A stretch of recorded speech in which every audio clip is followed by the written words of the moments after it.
अस्सलाम वालेकुम। तो आज हम देखेंगे इस स्रोत के हिसाब से कि कुरैश ने पैगंबर साहब और शुरू के मुसलमानों को रोकने के लिए क्या क्या तरीके अपनाए, कैसी ज्यादतियां की और अबू लहब जैसे जो बड़े मुखालिफ थे उनका क्या रोल था।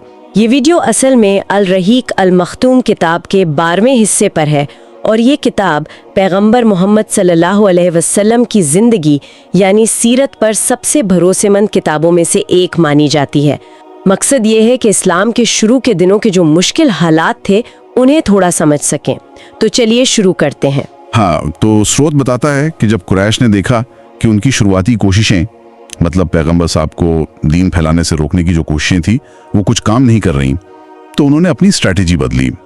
उन्होंने नए तरीके इस्तेमाल करने शुरू किए। इनमें क्या क्या था? मजाक उड़ाना, किसी को नीचा दिखाना जिसे तहकीक कहते हैं, ताने कसना और सीधे सीधे कह देना कि तुम झूठे हो, मतलब तकसीब। जाहिर इरादा यही था कि मुसलमानों का हौसला तोड़ा जाए, उन्हें मायूस किया जाए। जी हाँ, और ये सिर्फ आम मुसलमानों के साथ नहीं था। उन्होंने तो सीधा नबी सल्लल्लाहु अलैहि वसल्लम की जात पर हमला बोला, तरह तरह के इल्जाम लगाए। स्रोत में कुरान का जिक्र है कि उन्होंने नौजुबिल्ला आपको पागल तक कह दिया। आयत है कि उन कुफार ने कहा कि ए वो शख्स जिस पर कुरान नाजिल हुआ तू यकीनन पागल है। मतलब कितना आसान था उनके लिए कह देना। और कभी जादूगर और झूठा होने का इल्जाम लगाया। जैसा कि एक और आयत है स्रोत में, उन्हें हैरत है कि खुद उन्हीं में से एक डराने वाला आया और काफिर कहते हैं कि ये जादूगर है, झूठा है। वो शायद ये पहचान नहीं पा रहे थे कि उन्हीं के बीच का एक आदमी ऐसी बातें कैसे कर सकता है। और बात सिर्फ जुबानी हमलों तक ही नहीं रही थी। स्रोत बताता है कि ये लोग नबी सल्लल्लाहु अलैहि वसल्लम के आसपास चलते थे और उनकी आंखों में गुस्सा दिखता था, तेवर बहुत तल्ख होते थे, एक तरह का डराने वाला माहौल बनाते थे। कुरान की आयत भी इशारा करती है इस तरफ।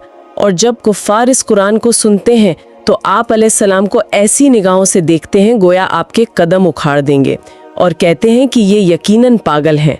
सोचिए जरा, हर वक्त ऐसी नफरत भरी निगाहों के बीच रहना कितना मुश्किल होता होगा। बिल्कुल, और खास तौर पर जुल्म होता था उन पर जो कमजोर थे। जब पैगंबर अलैहिस्सलाम अपने गरीब या कमजोर सहाबा के साथ होते तो मुशरिकीन जानबूझकर उनका मजाक उड़ाते थे। कुरान में उनके अल्फाज भी हैं, अच्छा यही हजरात हैं जिन पर अल्लाह ने हमारे दरमियान से एहसान फरमाया है। ये एक तरह से क्या कहते हैं, सोशल प्रेशर बनाने की कोशिश थी, लेकिन अल्लाह ने फौरन जवाब दिया। जैसा स्रोत में है, क्या अल्लाह शुक्रगुजारों को सबसे ज्यादा नहीं जानता। इसमें उन सहाबा के लिए तसल्ली भी थी और मुशरिकीन के लिए एक तरह की वार्निंग भी। हाँ, और आमतौर पर उनका रवैया वैसा ही था जैसा कुरान में बताया गया है कि जो मुजरिम थे वो ईमान लाने वालों का मजाक उड़ाते थे और जब उनके पास से गुजरते तो आंखें मारते थे और जब अपने घरों को लौटते तो मजे लेते हुए और जब उन्हें देखते तो कहते कि यही गुमराह लोग हैं। तो ये कोई अचानक होने वाली हरकतें नहीं थी, ये सोची समझी रणनीति थी मुसलमानों को समाज में अकेला करने की, उन्हें शर्मिंदा करने की। मजाक और ताने तो थी ही, इसके साथ कुरैश ने एक और हथियार इस्तेमाल किया, वो था शक पैदा करना और झूठा प्रोपेगेंडा फैलाना। ये बहुत खतरनाक तरीका होता है ना, क्योंकि ये लोगों के दिलों में शक डाल देता है। वो नबी सल्लल्लाहु अलैहि वसल्लम की तालीमात से लेकर आपकी शख्सियत तक हर चीज पर सवाल उठाते हैं ताकि आम लोग आपकी बातों पर ठीक से गौर ही ना करें। अच्छा, जैसे कि मिसाल के तौर पर वो कुरान के बारे में कहते थे। स्रोत बताता है, ये पहलों के अफसाने हैं जिन्हें इसने लिखवा लिया है, अब ये इस पर सुबह शाम पढ़े जाते हैं। मतलब ये कोई आसमानी किताब नहीं, बस पुरानी कहानियां हैं जो इन्होंने कहीं से लिखवा लिए हैं। या फिर ये इल्जाम लगाते कि ये महज झूठ है जिसे इसने गढ़ लिया है और कुछ दूसरे लोगों ने उस पर इसकी मदद की है। पूरी कोशिश थी कि कुरान की जो अहमियत है उसी पर सवाल खड़ा कर दिया जाए। हाँ, और ये भी दिलचस्प है कि वो ये भी कहते थे कि ये तो आपको एक इंसान सिखाता है, और दूसरी तरफ इस बात पर भी एतराज करते थे कि आप इंसान क्यों हैं। जैसे कि ये कैसा रसूल है कि खाना खाता है और बाजारों में चलता फिरता है। मतलब अगर इंसान है तो हमारी तरह क्यों, और अगर रसूल है तो फरिश्ता क्यों नहीं। ये दोनों तरफ की बातें सिर्फ लोगों को कंफ्यूज करने के लिए थी, है ना। बिल्कुल, और इसी प्रोपेगेंडा में एक अहम नाम आता है नदर बिन हारिस का। स्रोत बताता है कि वो कुरैश का पढ़ा लिखा आदमी था, दुनिया देखी हुई थी उसने कुरैश की एक मीटिंग में बड़ी अजीब बात कही। पहले तो उसने माना कि मोहम्मद सल्लल्लाहु अलैहि वसल्लम जब जवान थे तो कबीले में सबसे ज्यादा पसंद किए जाते थे, सबसे सच्चे थे, सबसे अमानतदार थे, मतलब उनका किरदार बिल्कुल साफ था। लेकिन फिर फौरन बात पलट दी। लोगों को उलझाने के लिए कहा कि भाई हो सकता है जादूगर हो या काहिन हो या शायर या फिर पागल हो। और मजे की बात यह कि साथ में यह भी कह दिया कि लगते तो इनमें से कुछ भी नहीं। इससे लगता है कि वो शायद खुद भी पूरी तरह कन्विंस नहीं था, पर दूसरों को शक में जरूर डालना चाहता था। हाँ, उसने कहा भी था कि कुरैश के लोगों, सोचो, खुदा की कसम तुम पर जबरदस्त मुसीबत आन पड़ी है। और इस मुसीबत से निपटने के लिए वो खुद ईरान के पास हीरा नाम की जगह गया और वहां से फारस के बादशाहों रुस्तम और इस्फंदियार इनके किस्से कहानियां सीख कर आया। उसकी सोच ये थी कि वो इन दिलचस्प कहानियों से कुरान का मुकाबला करेगा। जी, उसकी तरकीब ये थी, जैसा स्रोत बताता है, कि जब रसूल अल्लाह सल्लल्लाहु ताला अलैहि वसल्लम कहीं लोगों को अल्लाह के आयतें सुनाते या दीन की बातें बताते तो नजर बिन हारिस उनके जाने के बाद उसी जगह पहुंच जाता था और कहता, खुदा की कसम मोहम्मद की बातें मेरी बातों से बेहतर नहीं है। और फिर वो फारसी बादशाहों के किस्से सुनाता, फिर लोगों से पूछता, बताओ जरा किस लिहाज से मोहम्मद की बात मेरी बात से बेहतर है। ये एक तरह की, क्या कहेंगे, कल्चरल वॉरफेयर जैसी चीज थी।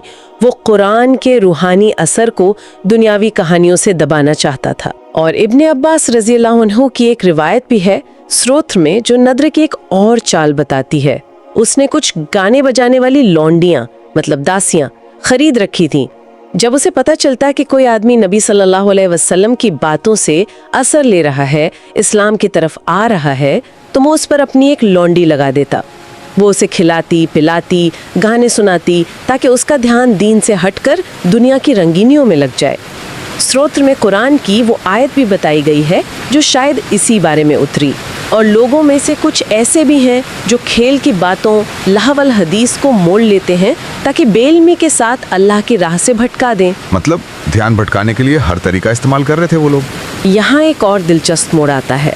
मजाक, प्रोपेगेंडा, जुल्म, इन सब के साथ साथ उन्होंने समझौते की भी कोशिश की। ये थोड़ा अजीब लगता है ना, कि एक तरफ इतनी दुश्मनी और दूसरी तरफ समझौते की बात। शायद वो किसी भी तरह इस नई दावत को ख़त्म करना चाहते थे या उसमें मिलावट करना चाहते थे। स्रोत में कुरान की आयत भी है। वो चाहते हैं कि काश तुम ज़रा ढीले पड़ो तो वो भी ढीले पड़ जाए। बिल्कुल, ये उनकी स्ट्रैटेजी का ही एक हिस्सा था। उन्होंने कई तरह के ऑफर दिए। एक रिवायत के मुताबिक उन्होंने कहा कि चलो एक डील करते हैं, 1 साल आप हमारे माबूदों, मतलब हमारे बुतों की पूजा कर लो और अगले साल हम आपके अल्लाह की इबादत कर लेंगे। अब ये तो तौहीद यानी एक अल्लाह के अकीदे के बिल्कुल खिलाफ बात थी। इसमें तो सीधे सीधे शिर्क की दावत थी। एक और रिवायत में थोड़ा सा फर्क है। उसमें कहा गया कि उन्होंने कहा, अगर आप हमारे माबूदों को मान लें, मतलब उन्हें भी अल्लाह के साथ शामिल कर लें, तो हम भी आपके खुदा की इबादत करेंगे।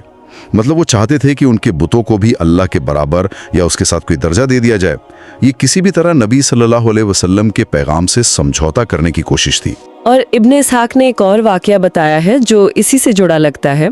एक बार काबे का तवाफ करते हुए कुरैश के कुछ बड़े सरदार, नाम भी दिए हैं, असवद बिन मुत्तलिब, वलीद बिन मुगीरा, उमैया बिन खलफ, आज बिन वाइल जैसे लोग, ये नबी सल्लल्लाहु अलैहि वसल्लम के पास आए और कहा, ए मोहम्मद, आओ हम एक सौदा करें, जिसे तुम पूजते हो उसे हम भी पूजें और जिसे हम पूजते हैं उसे तुम भी पूजो। इस तरह हम और तुम इस काम में पार्टनर हो जाएं।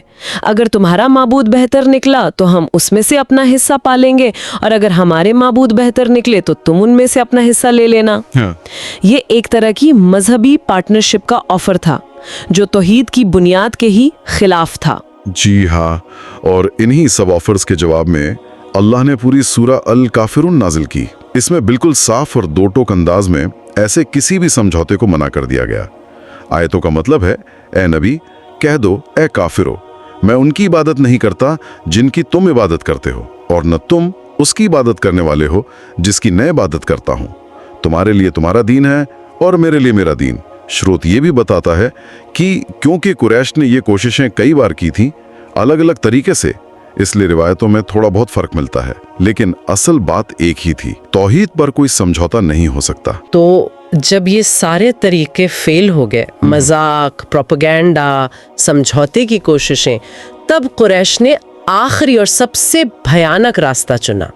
वो था बाकायदा ऑर्गेनाइज तरीके से जुल्म और ज्यादती का। जी। स्रोत के मुताबिक इस काम के लिए कुरैश के 25 बड़े सरदारों की कमेटी बनाई गई और सबसे ज्यादा चौंकाने वाली और अफसोस की बात ये थी कि इस कमेटी का हेड, इसका मुखिया कोई और नहीं बल्कि रसूलुल्लाह सल्लल्लाहु अलैहि वसल्लम का अपना सगा चाचा अबू लहब था। जी, चाचा होते हुए भी दुश्मनी में सबसे आगे। इस कमेटी ने बाकायदा प्लान बनाया कि अब इस्लाम की मुखालफत में कोई कसर नहीं छोड़नी है, पैगंबर सल्लल्लाहु अलैहि वसल्लम को हर तरह से तकलीफ पहुंचानी है और जो लोग मुसलमान हो गए उन पर जुल्म के पहाड़ तोड़ने हैं। ये अब कोई बिखरी हुई मुखालफत नहीं थी बल्कि एक ऑर्गेनाइज प्लान था। हाँ, लेकिन स्रोत ये भी साफ करता है कि सीधे तौर पर नबी सल्लल्लाहु अलैहि वसल्लम को जिस्मानी तौर पर नुकसान पहुंचाना कुरैश के लिए आसान नहीं था। इसकी कुछ वजह थी। एक तो जैसा हमने पहले भी बात की, आपकी अपनी शख्सियत इतनी जबरदस्त थी, आपका अखलाक इतना ऊंचा था कि दुश्मन भी मन ही मन आपकी इज्जत करते थे। दूसरे और शायद सबसे बड़ी वजह, आपको अपने दूसरे चाचा अबू तालिब की पूरी हिमायत, पूरी प्रोटेक्शन हासिल थी और अबू तालिब मक्का के सबसे ताकतवर और इज्जतदार सरदारों में से थे। जब तक वो जिंदा रहे किसी की हिम्मत नहीं हुई कि आप पर सीधा हाथ डाले। लेकिन अबू लहब का मामला बिल्कुल अलग था। उसकी दुश्मनी पर्सनल थी और वो पहले दिन से ही जाहिर थी। स्रोत हमें याद दिलाता है कि जब नबी सल्लल्लाहु अलैहि वसल्लम ने पहली बार अपने कबीले बनी हाशिम को इस्लाम की दावत दी थी तो अबू लहब ने उसी मजलिस में बदतमीजी की थी। फिर जब आपने कोहे सफ़ा यानी सफ़ा पहाड़ी पर चढ़कर आम लोगों को दावत दी तब भी अबू लहब ने ही सबसे पहले मुखालिफत की और आपको बुरा भला कहा था। एक रिवायत तो ये भी बताती है कि उसने गुस्से में कोहे सफ़ा पर आपको मारने के लिए पत्थर तक उठा लिया था। और उसकी दुश्मनी सिर्फ जुबानी नहीं थी। नबूवत से पहले अबू लहब ने अपने 2 बेटों उतबा और उतैबा की शादी नबी सल्लल्लाहु अलैहि वसल्लम की 2 बेटियों हज़रत रुक़ैया और हज़रत उम्मे कुलसूम रज़ी अल्लाह अन्हा से की थी। लेकिन जैसे ही आपने नबूवत का ऐलान किया, अबू लहब ने अपने बेटों पर ज़बरदस्त प्रेशर डाला कि वो आपकी बेटियों को तलाक दे दें और उन्होंने ऐसा ही किया। उसने रिश्तेदारी का ज़रा भी ख्याल नहीं किया। एक और वाकया उसकी कट्टर दुश्मनी को दिखाता है जो स्रोत में है। जब नबी सल्लल्लाहु अलैहि वसल्लम के दूसरे बेटे हजरत अब्दुल्ला का बचपन में इंतकाल हुआ, जाहिर है ये किसी भी बाप के लिए बहुत बड़े सदमे की बात थी, लेकिन अबू लहब को इस पर दुख होने के बजाय इतनी ज्यादा खुशी हुई कि वो दौड़ता हुआ मक्का के सरदारों के पास गया और उन्हें ये खुशखबरी सुनाई कि मोहम्मद सल्लल्लाहु अलैहि वसल्लम अब अबतर हो गए हैं, नाउजुबिल्ला। मतलब उनकी नस्ल खत्म हो गई, अब उनका नाम लेने वाला कोई नहीं रहेगा। कितनी पत्थर दिली थी ये। हज के दिनों में भी जब दूर दूर से लोग मक्का आते थे तब भी अबू लहब अपनी दुश्मनी दिखाने से पीछे नहीं हटता था। नबी सल्लल्लाहु अलैहि वसल्लम उन दिनों बाजारों में लोगों के बीच जाकर अल्लाह का पैगाम पहुंचाते थे। अबू लहब एक साये की तरह आपके पीछे लगा रहता था। जैसे ही आप कुछ कहते वो फौरन लोगों से चीख चीख कर कहता कि ये मेरा भतीजा है, ये झूठ बोल रहा है, इसकी बात मत सुनो। तारिक बिन अब्दुल्ला मुहारिबी की एक रिवायत है, उसके मुताबिक वो सिर्फ झुठलाता ही नहीं था बल्कि आप पर पत्थर भी फेंकता रहता था जिससे आपकी एड़ियां खून से तर हो जाती थीं। अल्लाह। जी, और इस दुश्मनी में अबू लहब अकेला नहीं था, उसकी बीवी उम्मे जमील भी बराबर की शरीक थी। उसका असल नाम अरवा बिन्त हर्ब था और वो उस वक्त के एक बड़े सरदार अबू सुफियान की बहन थी। वो भी नबी सल्लल्लाहु अलैहि वसल्लम को तकलीफ पहुंचाने में कोई कसर नहीं छोड़ती थी। स्रोत बताता है कि वो रात के अंधेरे में कांटेदार झाड़ियां जमा करती थी और नबी सल्लल्लाहु अलैहि वसल्लम के घर के दरवाजे पर और रास्ते में डाल देती थी ताकि आपको आने जाने में तकलीफ हो, पैर जख्मी हो जाएं। वो जबान की भी बहुत तेज और बदतमीज थी। लोगों में चुगलियां करना, इधर की बात उधर लगाकर झगड़ा कराना, फितना फैलाना उसका काम था। शायद इसीलिए कुरान ने उसे हम्मालतुल हतब यानी लकड़ियां ढोने वाली कहा है, जिसका एक मतलब तो जहन्नुम की आग के लिए लकड़ियां जमा करने वाली भी लिया जाता है और दूसरा मतलब फसाद और दुश्मनी की आग भड़काने वाली गई थी। तो उम्मे जमील बिल्कुल आग बबूला हो गई। वो गुस्से में हाथ में एक भारी सा पत्थर लिए नबी सल्लल्लाहु अलैहि वसल्लम को ढूंढती हुई काबा के पास यानी मस्जिद हराम पहुंची। आप सल्लल्लाहु अलैहि वसल्लम उस वक्त वहीं हजरत अबू बकर सिद्दीक रजी अल्लाह अन्हु के साथ बैठे हुए थे। लेकिन यहाँ अल्लाह का एक करिश्मा हुआ। उम्मे जमील वहां पहुंची, सामने खड़ी हुई, मगर उसे नबी सल्लल्लाहु अलैहि वसल्लम नजर ही नहीं आए। उसे सिर्फ हजरत अबू बकर रजियल दिखाई दिए। उसने अबू बकर रजियल से पूछा, ए अबू बकर, तुम्हारा साथी कहाँ है? मुझे पता चला है कि वो मेरी बुराई करता है। खुदा की कसम, अगर मैं उसे पा गई तो ये पत्थर उसके मुंह पर दे मारूंगी। मैं भी शायरा हूँ। फिर उसने नबी सल्लल्लाहु अलैहि वसल्लम की शान में कुछ बेहुदा शेर पढ़े, जिसमें उसने आपको मोहम्मद, जिसकी तारीफ की जाए, के बजाय मुजम्मम, जिसकी मजम्मत या बुराई की जाए, कहा और बड़बड़ाती हुई चली गई। उसके जाने के बाद हजरत अबू बकर रदी अल्लाह ने हैरान होकर पूछा, या रसूल अल्लाह, क्या उसने आपको देखा नहीं? आपने फरमाया, नहीं, उसने मुझे नहीं देखा। अल्लाह ने उसकी निगाह पकड़ ली थी। ये अल्लाह की तरफ से आपकी हिफाजत का एक वाक़या था। अबू लहब और उम्मे जमील तो थे ही, लेकिन तकलीफ देने वाले और भी पड़ोसी थे। स्रोत में कुछ और नाम भी हैं। हकम बिन अबील आस, उक़बा बिन अबी मोयत, अदी बिन हमरा, इब्नुल असदा हुज़ैली। ये सब आपके घर के आसपास ही रहते थे और पड़ोसी होने का जरा भी लिहाज नहीं करते थे। और इनके तकलीफ पहुंचाने के तरीके बहुत ही घटिया और घिनौने थे। सूरत बताते हैं कि जब आप सल्लल्लाहु अलैहि वसल्लम अपने घर में नमाज पढ़ रहे होते तो ये लोग कहीं से जानवर की गंदगी, जैसे बकरी की बच्चादानी वगैरह, लाकर इस तरह फेंकते कि वो सीधे आपके ऊपर गिरती नमाज के दौरान। कभी ऐसा होता कि घर में चूल्हे पर हांडी चढ़ी होती, खाना पक रहा होता तो ये लोग वही गंदगी लाके सीधे हांडी में फेंक देते।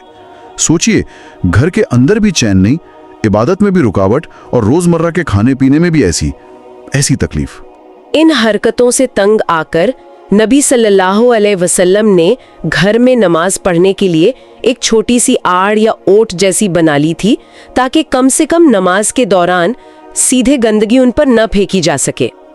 जब ये लोग बाहर से गंदगी फेंकते तो आप अलैहिस्सलाम उसे किसी लकड़ी वगैरह पर उठाकर घर से बाहर लाते और दरवाजे पर खड़े होकर बस इतना कहते, ए बनी अब्दुमनाफ, जो कुरैश का एक बड़ा खानदान था, ये कैसी पड़ोसदारी है, कितनी नरमी और सब्र था इस शिकायत में भी। फिर आप उस गंदगी को रास्ते में डाल देते। इन पड़ोसियों में उक़बा बिन अबी मोइत शायद सबसे ज्यादा बदबख्त और दिलेर था इस मामले में। उसकी एक और बहुत ही बुरी हरकत का वाकया हजरत अब्दुल्ला बिन मसूद रजी अल्लाह अन्हु ने बयान किया है, जो सही बुखारी जैसी सबसे अहम हदीस की किताब में है। अच्छा, क्या वाकया था वो? हजरत इब्ने मसूद बताते हैं कि एक दिन नबी सल्लल्लाहु अलैहि वसल्लम काबा के पास नमाज पढ़ रहे थे। पास ये अबू जहल और उसके कुछ सरदार दोस्त बैठे गप मार रहे थे। अचानक अबू जहल ने शरारत से कहा, तुम में से कौन है जो जाएगा और फला कबीले में आज जो ऊंट ज़बा हुआ है उसकी ओझड़ी, मतलब पेट की सारी गंदगी उठाकर लाएगा और जब मोहम्मद सजदे में जाए तो उसकी पीठ पर डाल देगा। इस नापाक काम के लिए, जैसा कि रावी कहते हैं, कौम का सबसे बदबख्त आदमी उक़बा बिन अबी मोइद फौरन उठ खड़ा हुआ। वो गया और ऊंट की गंदगी से भरी ओझड़ी ले आया। फिर वो इंतजार करने लगा। जैसे ही नबी सल्लल्लाहु अलैहि वसल्लम नमाज में सजदे के लिए झुके, उक़बा ने वो सारी गंदगी आपकी मुबारक पीठ पर दोनों कंधों के बीच डाल दी। हजरत इब्ने मसूद रज़ियल्लाहु जो ये सब देख रहे थे, कहते हैं मैं ये सब देख रहा था, लेकिन मैं इतना कमज़ोर था कि कुछ कर नहीं सकता था। काश मुझ में इतनी ताकत होती कि मैं उन्हें रोक पाता या वो गंदगी हटा पाता। आगे बताते हैं कि इस शर्मनाक हरकत के बाद अबू जहल और उसके साथी हंसी के मारे एक दूसरे पर गिरे पड़ रहे थे और उधर रसूलुल्लाह सल्लल्लाहु अलैहि वसल्लम उसी हालत में सजदे में पड़े रहे। उन्होंने अपना सर नहीं उठाया। अल्लाह अकबर, कितनी तकलीफ और बेबसी का मंजर होगा वो। ये हालत तब तक रही जब तक कि आपकी छोटी बेटी हजरत फातिमा रज़ियल्लाहु अन्हा खबर सुनकर वहां दौड़ी हुई आई। उन्होंने हिम्मत करके आगे बढ़कर आपकी पीठ से वो गंदगी हटाई और उन जालिमों को बुरा भला कहा। जब आपकी पीठ साफ हुई तब आपने सजदे से अपना सर उठाया। नमाज पूरी करने के बाद आपने 3 बार फरमाया, अल्लाहुम्मा अलैका बि कुरैश, यानी ए अल्लाह तू कुरैश से निपट ले या तू कुरैश को पकड़ ले। जब आपने उनके खिलाफ ये बद्दुआ की तो उन हंसने वालों की हंसी फौरन बंद हो गई। वो सब डर गए। स्रोत बताता है कि मक्का वालों का ये मानना था कि इस शहर में यानी काबा के पास मांगी गई दुआ या बद्दुआ रद्द नहीं होती, जरूर कबूल होती है। इसके बाद आपने उनमें से कुछ के नाम ले लेकर बद्दुआ की, ए अल्लाह अबू जहल को पकड़ ले और उतबा बिन रबिया को, शैबा बिन रबिया को, वलीद बिन उतबा को, उमैया बिन खल्फ को और उक़बा बिन अबी मुईत को पकड़ ले। ابن مسعود कहते हैं कि 7वें का नाम भी लिया था जो उन्हें याद नहीं रहा। और फिर हजरत इब्ने मसूद रजी अल्लाह अन्हो अल्लाह की कसम खाकर कहते हैं कि उस ज़ात की कसम जिसके कब्ज़े में मेरी जान है, जिन लोगों के नाम रसूल अल्लाह सल्लल्लाहु अलैहि वसल्लम ने लिए थे, मैंने उन सब को जंगे बद्र के दिन कत्ल होने के बाद बद्र के कुएं, जिसे कलीब कहते हैं, मैं फेंका हुआ देखा। ये उस बद्दुआ के पूरा होने का वाक़या था जैसा स्रोत ने बताया है। तो आज हमने इस स्रोत के हवाले से देखा कि इस्लाम के शुरू के दिनों में पैगंबर मोहम्मद सल्लल्लाहु अलैहि वसल्लम और उनके साथियों को कुरैश की तरफ से किस कदर मुखालिफत और जुल्म का सामना करना पड़ा। ये सिलसिला मजाक उड़ाने, झूठे इल्जाम लगाने और प्रोपेगेंडा से शुरू हुआ, फिर नाकाम समझौतों की कोशिशों से गुजरा और आखिरकार बाकायदा संगठित तरीके से जिस्मानी और जहनी तकलीफें देने तक जा पहुंचा, जिसमें अबू लहब और अबू जहल जैसे सरदार सबसे आगे थे। वाकई ये तफसीलात सुनकर अंदाजा होता है कि वो कितना मुश्किल दौर था। इतने ज़बरदस्त और हर तरफ से विरोध, ताने, बाइकॉट और जिस्मानी तकलीफ़ों के बावजूद उन शुरुआती मुसलमानों ने और ख़ुद पैगंबर अलैहिस्सलाम ने किस कदर सब्र, हिम्मत और अपने मकसद पर यकीन का सबूत दिया होगा। और यही हम अपने सुनने वालों के लिए एक सवाल छोड़ जाते हैं जो इन वाक़यात से ही उभरता है।